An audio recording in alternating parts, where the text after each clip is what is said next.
Hello everyone, my name is Sarah. Welcome back to my channel. Today I will be doing my 25 books to read in 2025 video. Everyone has been posting theirs and I've been watching them and I'm so excited for everyone's reading plans for the upcoming year. So now it is my turn. I also did make a book bingo board that we will talk about towards the end of this video. I did not necessarily make the list and the bingo board to synergize, but some of these books do happen to fulfill some of the bingo squares. So yeah, I did give myself a couple of rules for this video. One, all of these books are from my physical TBR, and two, I can't, as of the filming of this video, today is January 8th, I can't already have plans, concrete reading plans with these books. If I come up with different or new concepts throughout the year, and these books happen to fit into that, I can, of course, put them on those new TBRs. There are also no rereads on this particular list. I'm thinking about making a video dedicating to just the books I want to reread in 2025, or maybe a video about rereading in general and why I think rereading is important and why I love rereading. So yeah, that might be coming in the future. There's also only fiction on this particular list. So I have stalled enough. Without further ado, let's get straight into the video. The first book on this list, and the one that I absolutely have to read as soon as possible, is Memories of Ice by Steven Erikson. I have to continue with Malazan, or I will have to reread books 1 and 2. And as much as I like books 1 and 2, that is an absolute slog to get through, especially Dead House Gates, because that's 1,000 pages long. And only horrible things happen in it. I have a bookmark in here on page 102. I don't remember those first 102 pages, so I will have to reread those. I do Malazan like immersion reading. I have the audiobook while I read along with the physical copy because that's the only way I can get through these. So yeah, this is book 3 in Malazan Book of the Fallen. Epic high fantasy series. Incredible, but really difficult to read. Also, I think this is like a general opinion, but I think for me in particular, these are very difficult to read. But yeah, I really like them once I'm in there and once I get through them, but by God, they are so intimidating and so difficult. But yeah, this needs to happen as soon as possible. Next up on my list is Dawn by Octavia Butler. This is going to be a very science fiction heavy list in terms of genre, I think. I have read the first like 150 pages of this before, and I loved it so much that I put it down. I do this sometimes. When I'm enjoying a book too much, I get like so in my head that I'm going to be disappointed or that it's not the right time and that I need to be in the 100% correct headspace, and then that correct headspace never comes. But yeah, I think it is finally the time I go back into this. My boyfriend gifted me books 2 and 3 for Christmas, so I could binge the entire trilogy if I wanted to. But yeah, I'm so incredibly excited to get to this finally. This is about Lilith, and she wakes up after the world has ended and finds herself in captivity, maybe from this alien species. And they have a plan for her, a very specific plan. And yeah, incredible. Octavia Butler from what I've read of this book, this is absolutely incredible. Octavia Butler is an incredible writer, and I'm mad that I never finished this for no reason. So yeah. The next book was a Christmas present that I got this year, and that's A Memory Called Empire by Arkady Martin. This was also a present from my boyfriend, and this is like a super high political space opera science fiction, I believe. This is about an ambassador, and she is posted in the Empire's glorious capital, and when she arrives there, she discovers that her predecessor has been murdered. So yeah, I think this is going to be like a political intrigue, murder mystery in space. I'm so excited for this, dude. I am incredibly excited. For some reason, I thought this was like a 600-page book. It's not. It's like 460, which seems a lot more doable. So yeah, I've also only heard great things about this from reviewers I trust. So the next book is The Drawing of the Three by Stephen King. This will technically be a reread for me, but I read this originally 10 years ago, and no, maybe like 8, and I don't remember it that well. I am rereading The Dark Tower, or reading The Dark Tower for the first time largely with one of my good friends, or one of my closest friends actually, and we are on book 2. I am a good chunk of the way through this, but I have to finish it, so yeah. Last year I read 2 books by Ursula K. Le Guin, both of which I really, really liked, and so this year I really want to read the last book I own physically from her, and that's The Lathe of Heaven by Ursula K. Le Guin. This is about dreams and psychiatry and alternate realities, and it's Ursula K. Le Guin. It's short. This is going to be so, so good. I hate the typeface in this edition, but it's fine. It's going to be okay. Yeah, really excited to read this. Nothing else to say, really. This next one is kind of cheating because I technically have to read this to read an anticipated release coming out in March. And that's The Ballad of Songbirds and Snakes by Suzanne Collins. I have never read this. I didn't read this when it originally came out. I did not read it when I recently reread The Hunger Games. Recently, in 2024. So yeah, I have never read this. I have always been put off by this book. I cannot lie. I have personally never in my life thought I want President Snow backstory. But this has gotten good reviews, and so I'm cautiously optimistic. The next book is an absolute tome that I am incredibly intimidated by, and that's Our Share of Night by Mariana Enriquez. I don't know what this is about, besides that it's like this long, epic horror family saga about, I think, vampires. So that sounds really, really cool. Like literally everyone else, I have read The Dangers of Smoking in Bed by this author, and I personally actually had kind of mixed feelings about that collection. But I know that some of the issues I was having are based on the translation. There was specific word use in regards to trans women that really made me go, whoa, what are we doing here?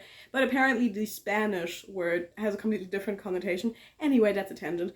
Really excited to read this, but I am so scared of it. It is so long. This is a 726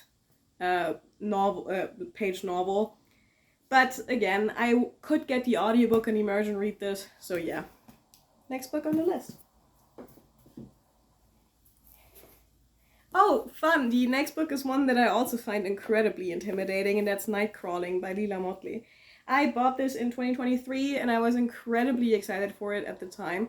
But from what I've heard, this is so devastating, and I didn't feel like I was in the correct headspace for this for so long. I am terrified that this book is going to be absolutely heartbreaking and like disturbing to read. But I think it's a really important story. This is about a young woman who has to resort to sex work to keep herself and her brother fed. And so she enters this dark underbelly of the city that she lives in. And this is partly based on true events, which also scares me. So yeah, I think this is going to be an absolutely amazing novel. I think it's going to be incredibly impactful. But I just need to like emotionally prepare myself for it. The next book I want to talk about is another one that I've had for close to 2 years, and I really fear like my time to read this has passed, like my window to read this in has closed, and that is These Violent Delights by Maika Nema Ever. So this is a queer dark academia about this toxic friendship / romance between these two boys. And this was recommended a lot for fans of Summer Sons. And I loved Summer Sons the summer that it came out. I loved it. And so I was just soaking up everything that even remotely reminded me of it. And I don't know if this is something that I would still enjoy at 25 the way I would have at 23 when I bought it. But yeah, I am still going to read this. I own it. So yeah. Excited to see where I land with this, because the reviews of this at the time when I bought this were so positive, and since then have gotten increasingly mixed, especially as more YouTubers that I trust and like have picked this up. So yeah, again, cautiously optimistic about this one. The next book is by an author that I have previously read. In fact, he has like an entire section on my science fiction shelf, even though I have read one book from him, and a decent amount of short fiction. And that is Born by Jeff Vandermeer. I am a huge fan of Annihilation. I have read Annihilation, I think, 3 times, and I own Born, I own Dead Astronauts, and Venice Underground, and the new covers of the Annihilation series. So I really need to get through like my backlist TBR. This to the cover, this just happened, and it's really bothering me. But yeah, this is about a young woman named Rachel, and this is post-apocalyptic, and Rachel is like a scavenger, and that's how she survives. And she comes across this thing, this creature that she names Born and takes with her, and there is a giant flying bear. No idea, but it's Jeff Vandermeer. It sounds wonderful and weird. I love Jeff Vandermeer's writing. There is a bestiary in the back where it like explains all the strange animals and how they have been changed. So yeah, really excited to read this. Gorgeous cover. I will let you know what I think.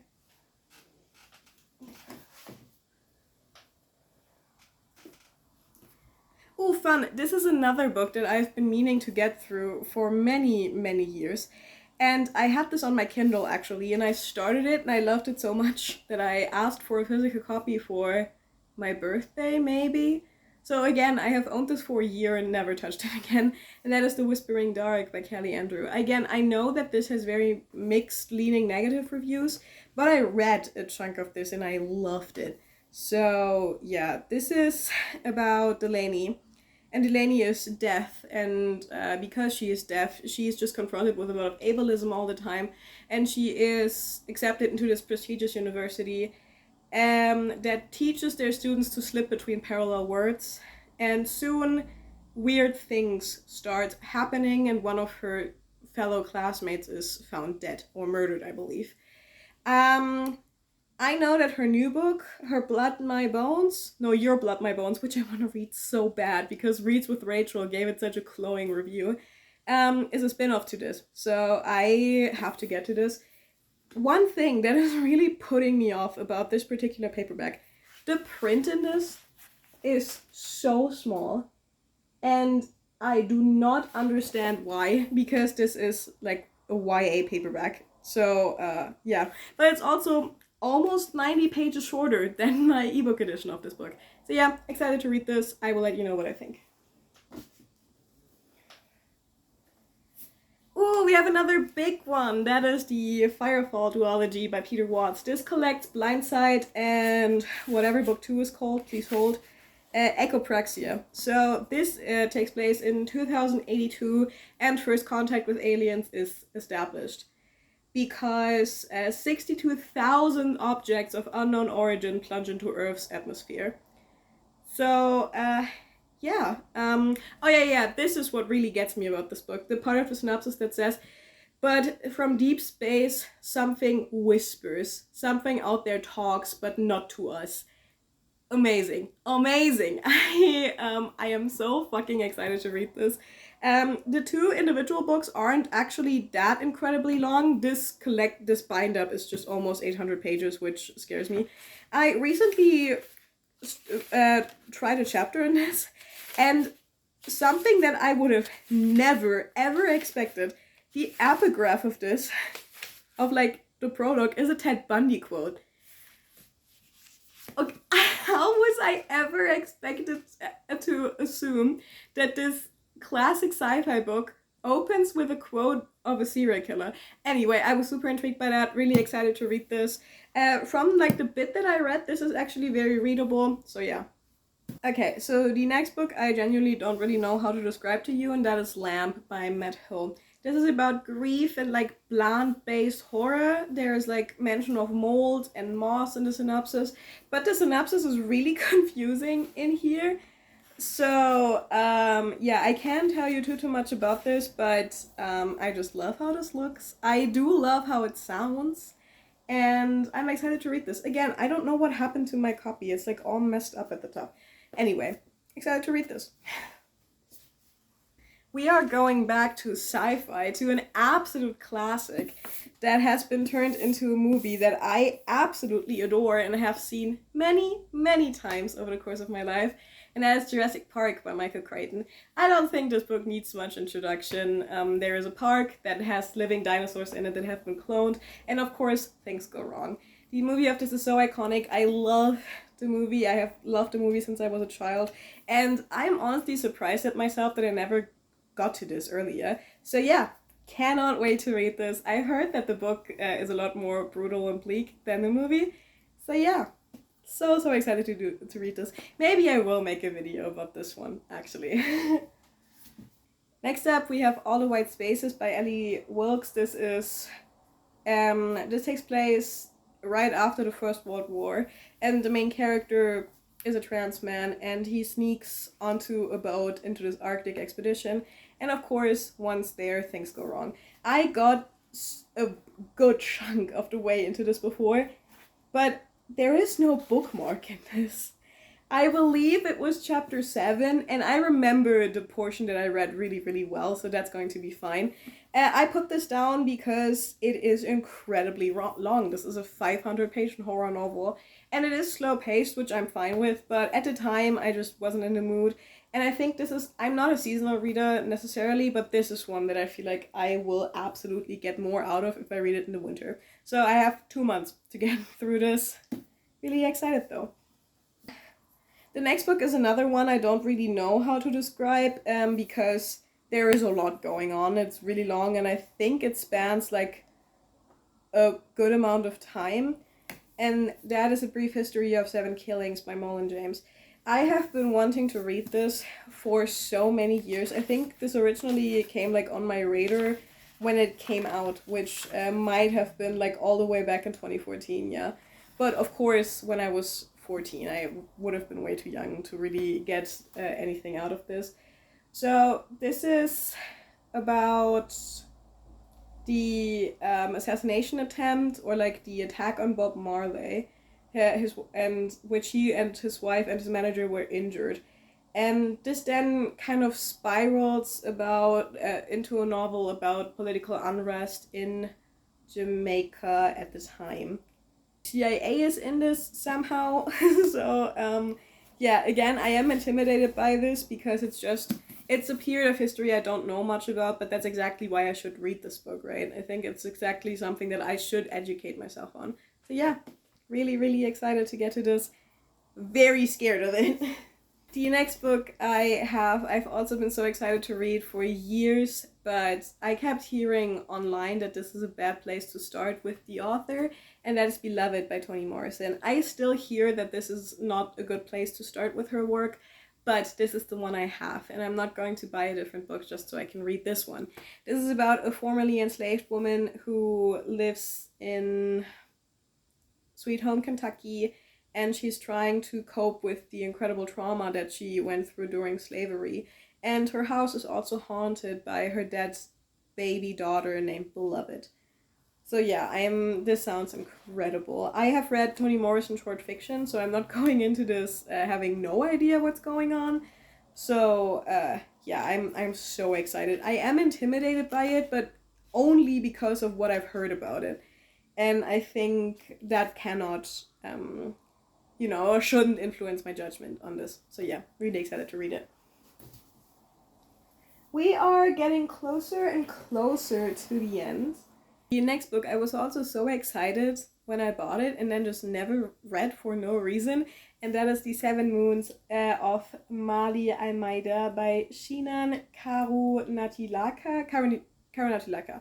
I probably absolutely butchered that, but this has Sri Lankan mythology in it, and it's kind of set in the afterlife, and it sounds really, really cool. So this is one of those books where the main character is kind of trying to solve their own murder, and that's a trope I really, really like. And I think mixed with Sri Lankan mythology and Sri Lankan ideas of the afterlife, this is going to be incredible. This won the Booker Prize in 2022, and I also know that this was incredibly well received by audiences.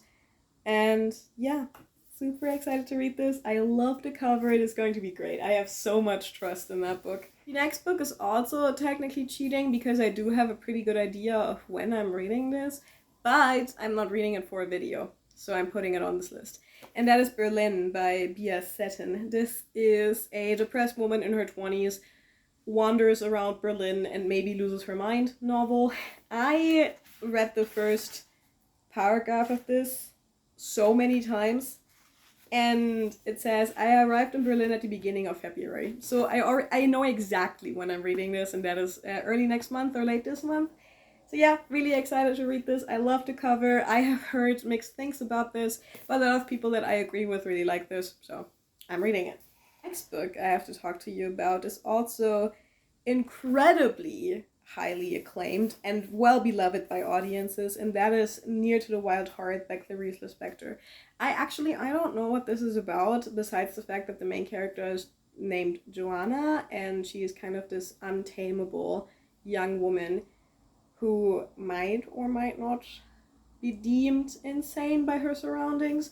This is Clarice Lispector's first novel, so that's why I chose to start here. I love these editions that like make up a portrait of her face, but they're typically very expensive, but I got this on a great discount, and I'm really excited to read this. Again, weirdly intimidated by it, but I'm sure I'm going to absolutely love this.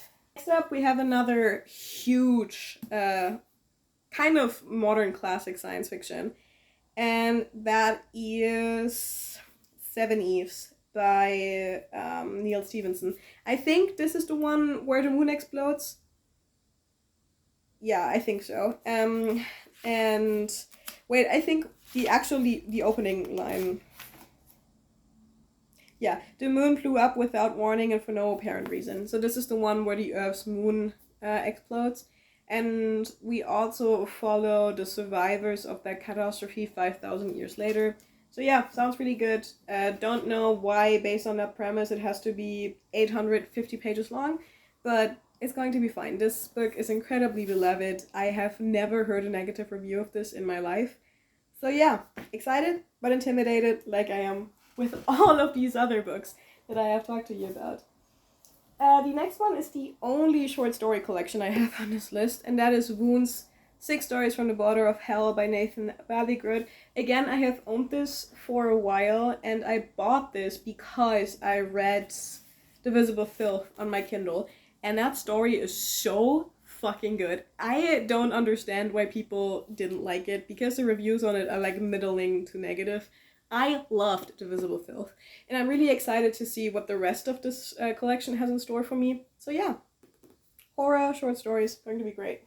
And we are down to the final 3 books I want to talk about in this video. We have Anatomy by Dana Schwartz. This is about a young woman named Hazel in 1817's Edinburgh, and she really wants to be a surgeon, and because of her gender, she isn't really allowed to. And she meets Jack Corrara, who's a resurrection man, whatever that means. And he kind of helps her pass the surgery exam. And it's like a gothic romance with like horror elements. The cover of this is so good. And again, I have owned this for a while. I got this in early November 2022. So I think I really need to get to this. And I'm really excited to read this. I think I might start this month. Because it's YA, it doesn't seem super complicated to read. So yeah. Next up, I have Greek Lessons by Han Kang. This is one of 2 books by this author I still have on my TBR. The other one is a German edition of a book that has not been translated into English. She has a new book being translated into English at the end of January. So I just want to, get the books I already own from her off of my TBR. This is incredibly short. This is like 150 pages, and parts of it are written in poems. And like overall, it seems to be written in vignettes. There are these very short paragraphs, and then that's what makes up the story. This is about a teacher who's going blind, and he gives Greek lessons to this woman. And they kind of form in love, or form an otherwise really deep emotional bond. And I predict that it's going to be devastating. And I'm really excited to read this. So yeah. And the last book, the 25th book I really want to read in 2025 is Untold Night and Day by Bei Suo. This is another one. I cannot really explain to you what this is about. This is about a young woman who finishes her last shift and goes out into the night searching for her missing friend. But the edges of reality soon begin to blur and the narrative becomes really strange. And from flipping through this, I have noticed that apparently events will repeat with like slight differences. There are entire paragraphs that are copied from one chapter to another in this book, and that is incredibly intriguing to me. I love unlinear and weird narratives like that. So yeah, really, really excited to read this. Can't fit it into another video, so here it is. Okay, wow, so those are all the 25 books I want to read in 2025. And now I'm just going to talk to you about my bingo board for the year really quickly. It has 25 squares. I actually didn't do that on purpose. Would have been a lot smarter if I did, but no, I did not.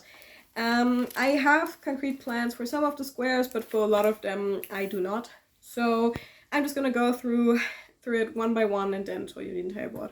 So the first square is finish a series. I haven't decided yet if catching up to a series, so reading all the published books, will also count. The next one is a short story collection. That's going to be no problem.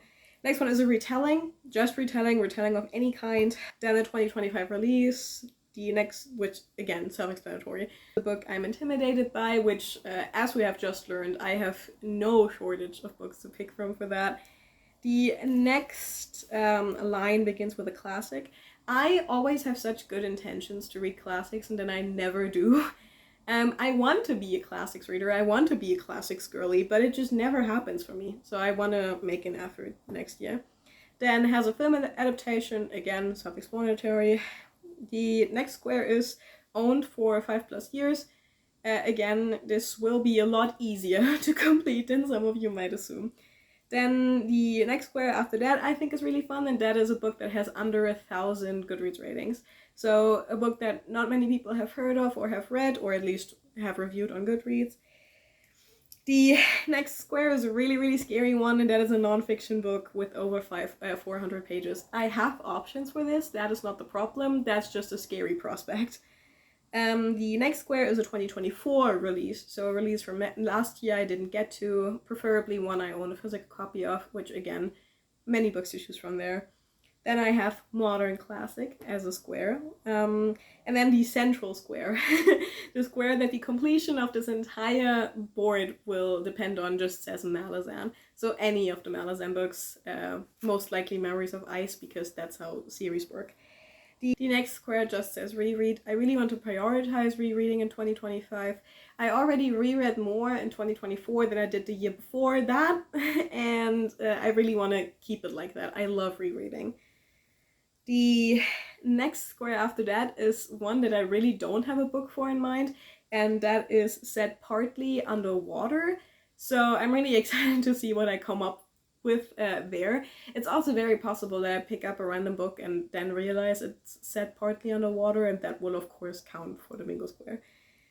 Then in line 4 we have Booktuber Rack, so a book that's recommended by a booktuber that I tend to trust and who I share a lot of opinions with.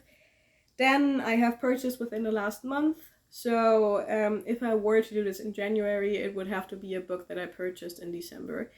Then the next square is just a space opera. Again, I have many options for that, largely on my Kindle, but some physical books as well. And after that I have the quiet/literary sci-fi. I'm realizing that that's probably my favorite genre, and I have been neglecting it so bad. I don't read it a lot, and I really, really should, because whenever I do read it, it's my favorite thing. So yeah. And then the next square after that is just a 5-star author. So a author that I have historically rated 5 stars. This also counts if I've only had one 5-star read from them. And then the last line begins with 600+ pages. Oh, of course, books can double up, right? So if I read Memories of Ice, it's going to count for 600+ pages and Malazan. And the next square after that is just Dark Tower to remind me that I have to continue with that series.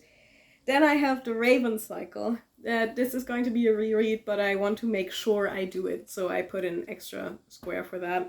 And then The next square after that is another fun one, and it just says Dark Souls vibes. So this is going to be about like high fantasy books that remind me of the From Software games, specifically Dark Souls and Elden Ring. And then the last square I have is Queer Classic. Oh, no, that's not true. I have like 3 books on my immediate TBR, 4 maybe, that I can think of for this prompt. So yeah, I'm really excited to do that one as well. Those are my 25 books I want to read in 2025 and my 2025 book bingo. If you also want to read any of these books, please let me know in the comments. Also let me know in the comments what you are planning to read in 2025, and I will talk to you soon. Bye bye!